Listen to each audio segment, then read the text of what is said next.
more and more cameras these days are integrating internal ProRes Raw recording functionality. Like the camera I'm recording on now, the Lumix S1R Mark II, was Lumix's first full-frame camera to offer internal ProRes Raw. Now there's one glaring issue, and that is most people's favorite color grading software, DaVinci Resolve, still doesn't support ProRes Raw natively. And I think for a lot of people that has a sort of knock-on effect of just dissuading them from even capturing in ProRes Raw. Because like, why would you bother capturing in such a juicy, meaty codec if you can't take advantage of it with the power of Resolve's color grading tools? So in this video, I'm going to step you through two different methods to get that ProRes Raw footage into Resolve. And since doing this, I've actually just become much more accustomed to shooting ProRes Raw in my S1R Mark II. The quality of the image is just fantastic.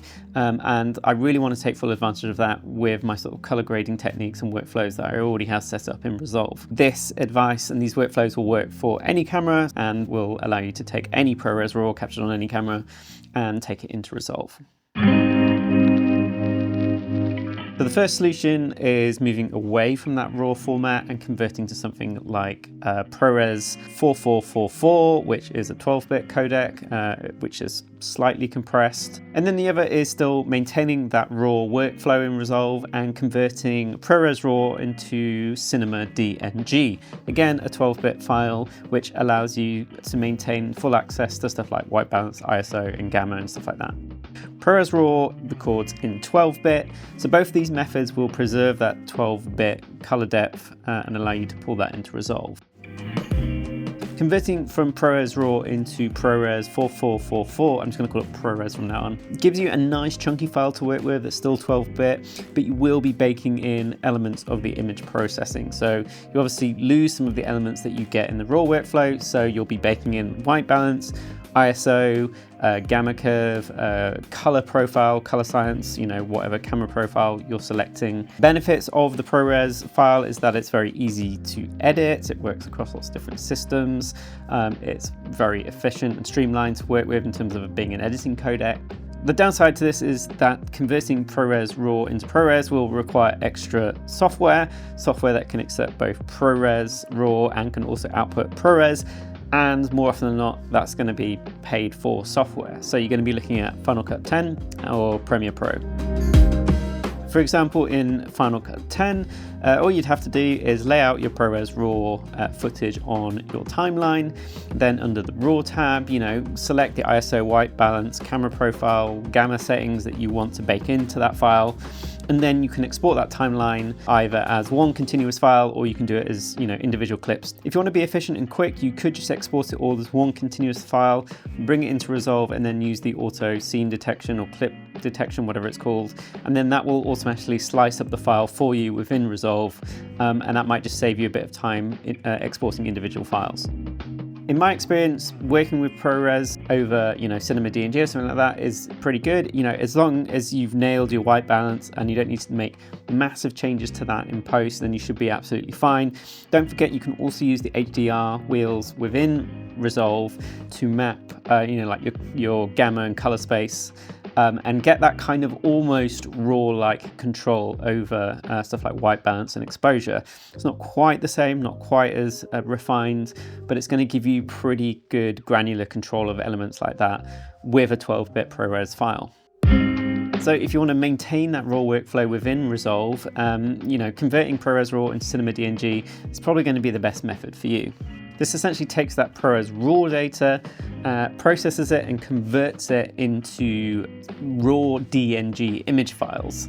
But crucially, it maintains that raw workflow. So under the Raw tab in Resolve, you get that granular control over all sorts of elements, you know, everything from white balance, exposure control, even down to sort of like highlight recovery algorithms and, you know, stuff like sharpening and mid-detail sharpening and stuff like that. The only downside is that obviously there is processing involved. So you just got to bear in mind that you're not really getting that true raw workflow in terms of like raw footage straight from a sensor into your editor. But I think for the most part of people, that's not going to be a huge issue. I think the best method for most people is going to be downloading a piece of software called Raw Converter. It works on both Mac and PC. It is paid software, so you pay a license for each camera you use, so not each individual camera, but by camera model. So if you're using ProRes Raw Footage shot on a Lumix S1R, you buy the Lumix S1R license, and it's about £80 per camera. You know, it's still going to be cheaper than probably buying a piece of software like Final Cut Pro, or, you know, a couple of months subscription to something like Premiere Pro. The best thing about this is it's very simple to use. It's just like a drag and drop thing. So you drag your ProRes Raw files into the program, and then it does give you some great options on how you want to process and even compress that ProRes Raw data. So you can go from something, you know, that has no compression, something that has lossless compression. So that means it involves compression, but it doesn't sort of degrade image quality at all. And then you have a bunch of other compression options available to you. I think for sort of general content and web delivery and social media, you know, I've been using sort of 5:1 compression, and I've been pretty happy with the results of that. But definitely play around and experiment with it and see what works for you. I guess the one downside to working with something like Cinema DNG is that it is maybe a little bit more taxing if you're using it to edit from, because it's basically storing the information across individual image files for every single frame. So if you're shooting like a long interview, that's going to generate a ton of files, and that can be a little bit more taxing on hard drives, and can impact performance sometimes in editing programs. And yeah, generally it's great. You get access to some fantastic settings under the Raw tab. I would generally just keep highlight recovery enabled. I think generally within the ProRes Raw codec, that is just on by default, so it doesn't give you a toggle option. So you don't get an ISO toggle option within this like you might with some other RAW codecs, but instead you just get like an exposure slider, and you adjust your sort of ISO using that instead. So it can be a good idea to sort of have a rough idea of what ISO you shot at, so you know where you're pushing and pulling that ISO using that. So finally, how do these two files perform in post? Is there a tangible benefit to using Cinema DNG in terms of the amount of information you have to work with? And from what I can see is yes, there is a bit of a benefit. When I pull them both in, the first thing I notice is that the files both look a little bit different. The ProRes 4444 seems to more closely resemble what I see in Final Cut 10, whereas the Cinema DNG has its own look. It's slightly yellow and slightly darker. Next, I played around by pushing and pulling the images around. And as you can see, when I pull the images down by 1 and then 2 stops, we get a little bit more latitude in the highlights on the Cinema DNG file. Possibly this is because of the highlight recovery algorithm running, but you can see that the ProRes file just cuts out and clips much sooner than the Cinema DNG file. If we turn the highlight recovery off, then the files are very comparable. So I think there's no right or wrong here. Whichever workflow you use is going to be down to personal preference. Personally, I quite like the Cinema DNG raw converter workflow. It's very drag and drop. It's really easy to batch convert, whereas pulling stuff into Final Cut 10 is a little bit more involved. Both offer great flexibility in post, although it does look like Cinema DNG may just give you a little bit more to work with in terms of that highlight recovery.